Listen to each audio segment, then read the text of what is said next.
Olá pessoal, sejam muito bem-vindos a mais um vídeo. E hoje nós vamos estar aqui falando sobre um tema que eu já queria ter trago há um tempo, mas como estava aí envolvido em outros temas, hoje eu vim trazer para vocês uma série sobre a Reforma Protestante. O que aconteceu na Reforma Protestante, que é aquilo que deu origem ao protestantismo, né, que as pessoas tanto falam aí do protestantismo, né, o cristianismo protestante, os protestantes, etc e tal.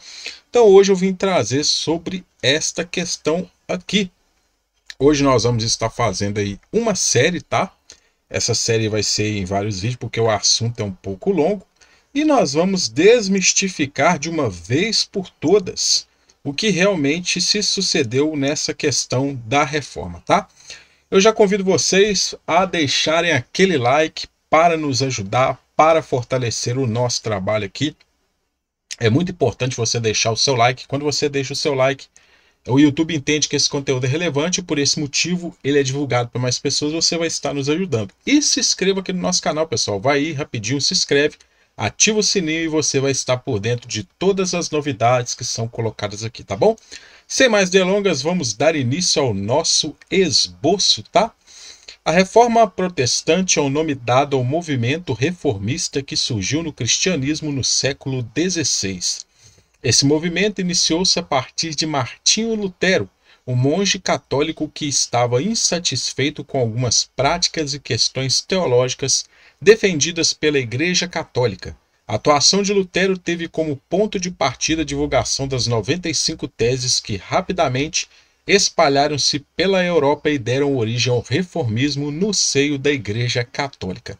Da atuação de Lutero surgiu o protestantismo, tá? Então, ou seja, aí nós temos aí um fundo aí para o histórico. Contexto da reforma.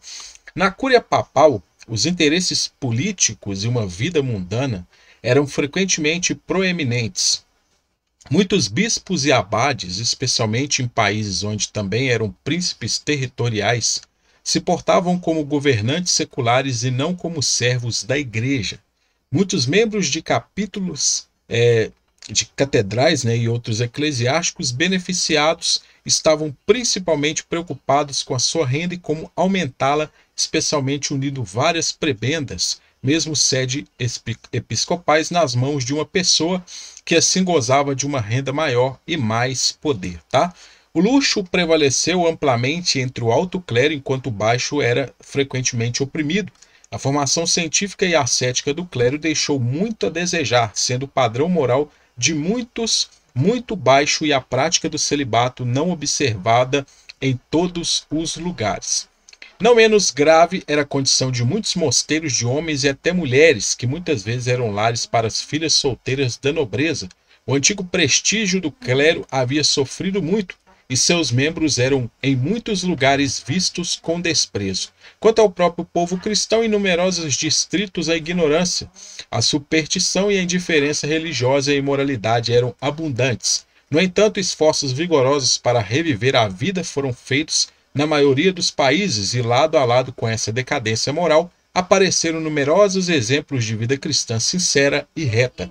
Tais esforços, no entanto, eram muitas vezes confinados a círculos limitados. A partir do século XIV, a demanda por reforma de chefes e membros, a Reformatio in Capite et in Membris, tinha sido pronunciado com energia cada vez maior por homens sérios e perspicazes, mas o mesmo clamor foi assumido também por muitos que não tinham nenhum desejo real de uma renovação religiosa, desejando apenas reforçar os outros, mas não a si mesmo e buscando apenas os seus próprios interesses. Então, o que acontecia? Os membros da igreja, nessa época, abusavam do poder, ou seja, utilizavam os recursos recebidos para acumular cada vez mais. Aí eu te pergunto, mudou alguma coisa da época de Lutero para os nossos dias? Não, não mudou nada, senhoras e senhores. Continuamos com a mesma frequência, o mesmo ritmo, seguindo a mesma linha que a Igreja Católica. Os protestantes tanto acusam, tanto metem o pau nos católicos, mas eles não observam aí os pastores, os líderes, sacerdotes, o que eles fazem com os recursos que eles depositam lá ao pé do chamado altar, que eles consideram tão sagrado aí, mas que na verdade não tem sido sagrado coisíssima nenhuma. Então, ou seja, os mesmos abusos que aconteceram naquela época são os abusos que prevalecem hoje. Você veja que os pastores, eles pegam o recurso do povo para adquirir riqueza, para viver uma vida de luxo e abundância, enquanto os membros que estão na igreja, que necessitam dos valores, os que não têm condição de dar, que necessitam dos valores daqueles que têm condição, que estão dando, esses são deixados de lado.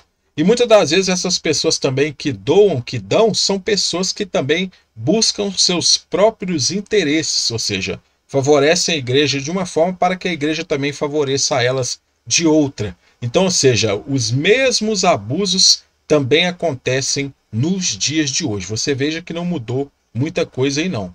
A autoridade da Santa Sé, né, que no caso é a autoridade máxima lá da Igreja Católica, também foi seriamente prejudicada, em parte por culpa de alguns de seus ocupantes e em parte por causa dos príncipes seculares. A mudança do Papa para Avignon no século XIV foi um erro grave, pois o caráter universal do papado foi assim obscurecido na mente do povo cristão. Certas fases da disputa com Luís o Bávaro e com os espirituais franciscanos indicam claramente um declínio do poder papal. O golpe mais severo foi desferido pelo desastroso cisma papal de 1378 a 1418, que cristãos ocidentais, com a ideia de que a guerra poderia ser feita com todas as armas espirituais e materiais contra aquele que muitos outros cristãos consideravam como o único papa legítimo. Após a restauração da unidade, as tentativas de reforma da cúria papal não foram completas. O humanismo e os ideais do Renascimento foram zelosamente cultivados em Roma, e infelizmente as pagãs desse movimento, tão opostas à lei moral cristã, afetaram profundamente a vida de muitos eclesiásticos superiores. De modo que as ideias mundanas, o luxo e a imoralidade rapidamente ganharam terreno no centro da vida eclesiástica. Quando a autoridade eclesiástica enfraqueceu na fonte, ela necessariamente decaiu em outro lugar. Houve também graves abusos administrativos da cúria papal. A centralização cada vez maior da administração eclesiástica fez com que muitos benefícios eclesiásticos em todas as partes da cristandade fossem conferidos em Roma, enquanto ao conceder-lhes os interesses pessoais do peticionário, em vez das necessidades espirituais dos fiéis, foram muitas vezes considerados. Os vários tipos de reservas também se tornaram um abuso grave. A insatisfação foi sentida amplamente entre o clero, com os muitos impostos pela cúria sobre os titulares de benefícios eclesiásticos. A partir do século XIV, esses impostos geraram queixas barulhentas. À medida que a autoridade papal perdia o respeito de muitos, crescia o ressentimento contra a cúria e o papado. Tá? Então, seja, a má administração, o mau uso dos recursos, como nós vemos nos dias de hoje, é justamente o que levou a muitas pessoas a se revoltarem contra a igreja. Você veja, tem muitas pessoas que estão revoltadas contra a igreja, que estão saindo das igrejas e estão saindo com razão, porque a pessoa ela não é obrigada a ficar no lugar onde impera corrupção, lascívia, mentira, acepção de pessoas. Tudo isso está imperando dentro das igrejas protestantes. E não tem, são poucas, tá, pessoal? São poucas que você pode tirar a dedo. A maioria é tudo farinha do mesmo saco, tá? Tudo farinha do mesmo saco, tudo segue a mesma linha, tudo defende bandido, salafrário e vagabundo, que são pessoas que têm que ser presas e investigadas, tá? Por isso que se o Estado começar a observar melhor o que acontece dentro da igreja e não olhar de uma maneira como se fosse um toma lá da cá, pode ter certeza que a história seria completamente diferente, né? Então, mas infelizmente a gente sabe que a corrupção ela impera aqui nesse país de uma forma estrondosa. Mas vamos lá. A famosa venda de indulgências aqui, né? Por muito tempo era costume dos papas conceder indulgências para edifícios de utilidade pública, por exemplo, pontes. Em tais casos, a verdadeira doutrina das indulgências como remissão da pena, devido ao pecado, não de culpa de pecado, sempre foi mantida, e as condições necessárias, especialmente a obrigação de uma confissão contrita para obter a absolvição do pecado, sempre foram inculcadas. Mas a esmola por um bom objeto, prescrita apenas como um bom trabalho suplementar às principais condições para a obtenção da indulgência, era frequentemente enfatizada. Os comissários de indulgências procuravam arrecadar o máximo de dinheiro possível em relação à indulgência. De fato, frequentemente, desde o cimo ocidental, as necessidades espirituais do povo não recebiam tanta consideração como motivo para promulgar uma indulgência, quanto a necessidade do objeto bom pela promoção da qual a indulgência deveria ser obtida e a consequente necessidade de obter esmolas para esse fim. A guerra contra os turcos e outras crises, a construção de igrejas, mosteiros e inúmeras outras causas levaram à concessão de indulgências no século XV.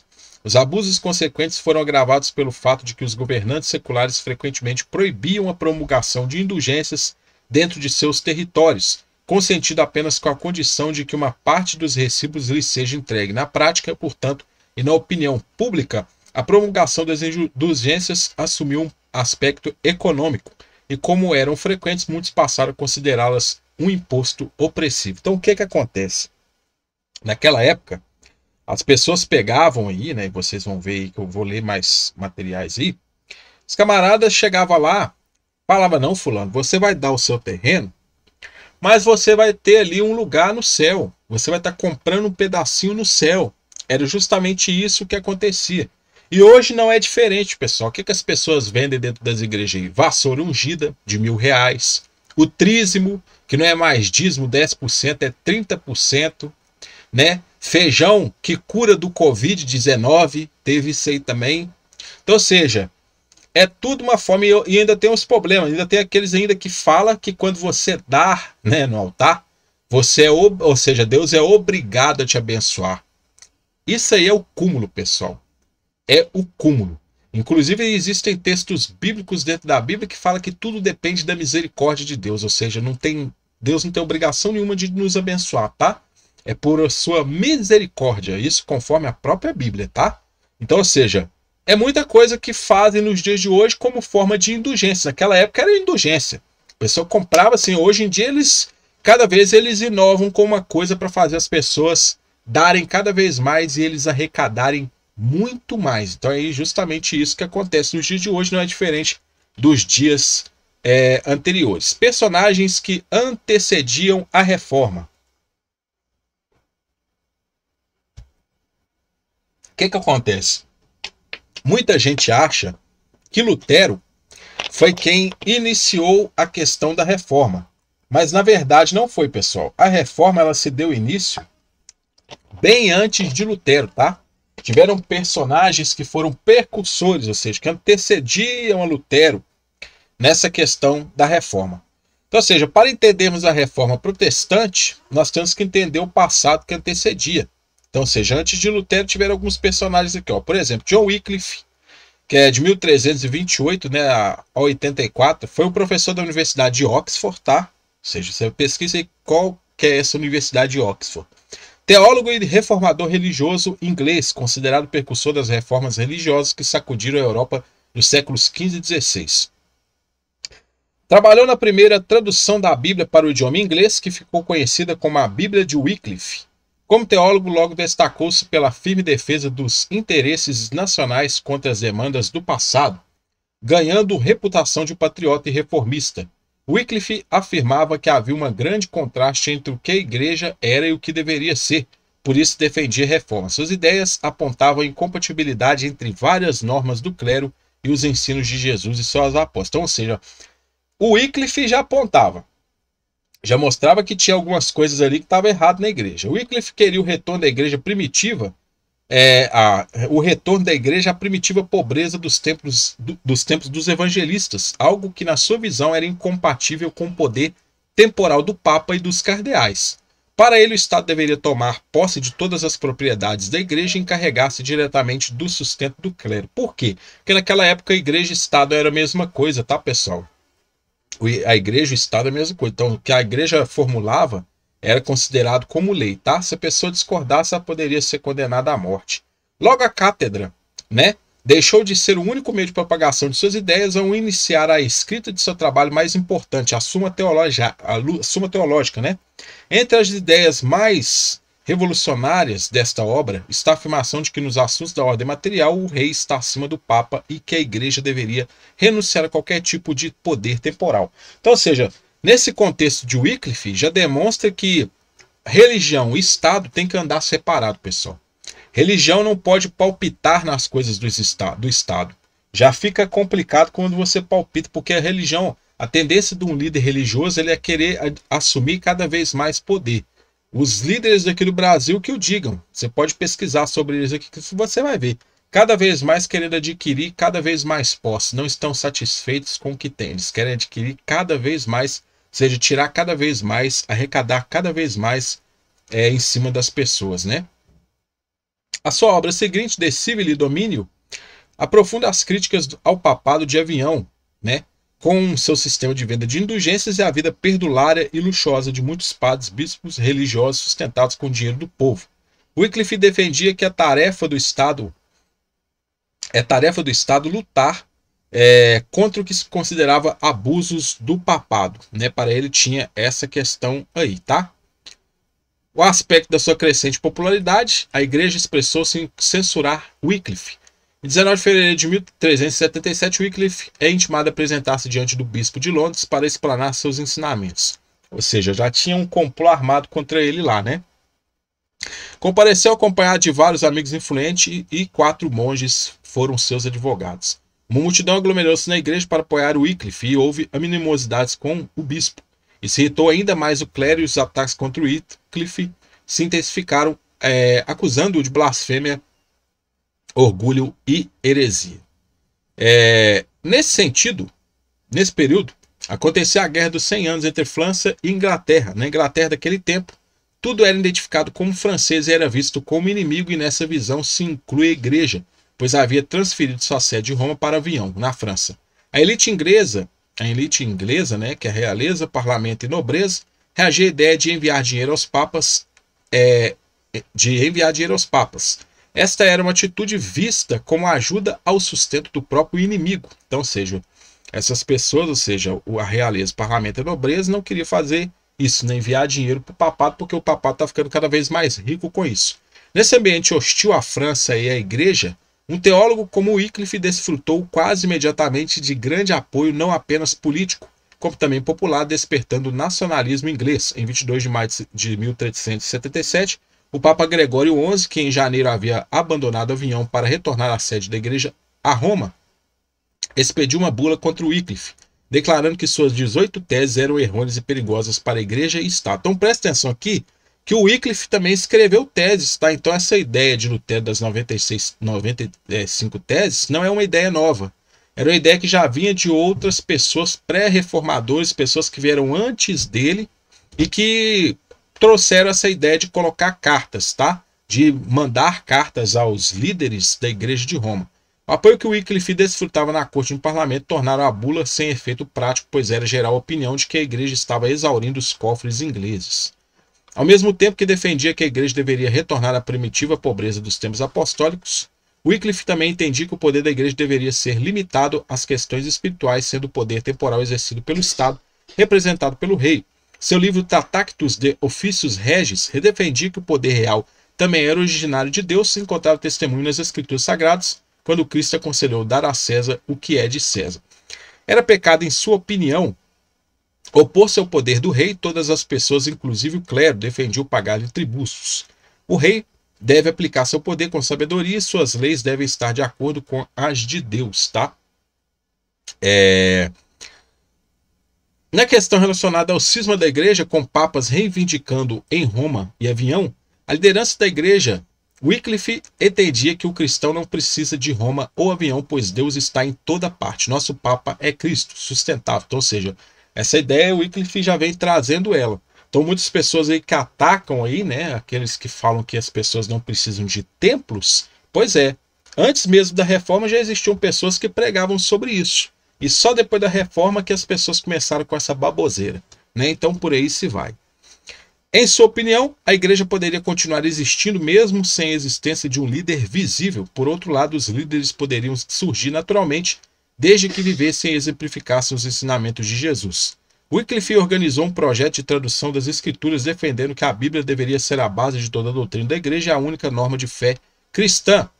Ele sustentava que o Papa ou os cardeais não possuíam autoridade para condenar suas 18 teses, pois Cristo é a cabeça da igreja e não os papas. Sua morte ocorreu enquanto assistia à missa em Lutherhut, no dia 28 de dezembro de 1374, foi acometido por um ataque de apoplexia, falecendo 3 dias depois, no último dia do ano. Então, ou seja, esse foi um dos camaradas que a igreja ela não ousou fazer algo contra ele, justamente porque ele detinha um poder, uma proeminência, né? Juntamente com acadêmicos, juntamente com membros do parlamento, da nobreza, que o defendiam. Porque se não fosse isso, a igreja teria cepado, condenado e feito escambau com esse camarada. Hoje as pessoas não matam, a igreja não mata, mas mata verbalmente. Hoje você veja que quando uma pessoa discorda de algum ensinamento dentro da igreja, essa pessoa é caracterizada como herege, como falso profeta, como pseudo-líder, né? Como um anticristo, porque tem pessoas que chamam as pessoas de anticristo, de fariseu, e as pessoas não conseguem nem mesmo explicar o que significa cada um desses termos. Então, ou seja, aqui nós demonstramos, nós iniciamos a nossa primeira parte, hoje vai ser a nossa primeira parte sobre a Reforma Protestante.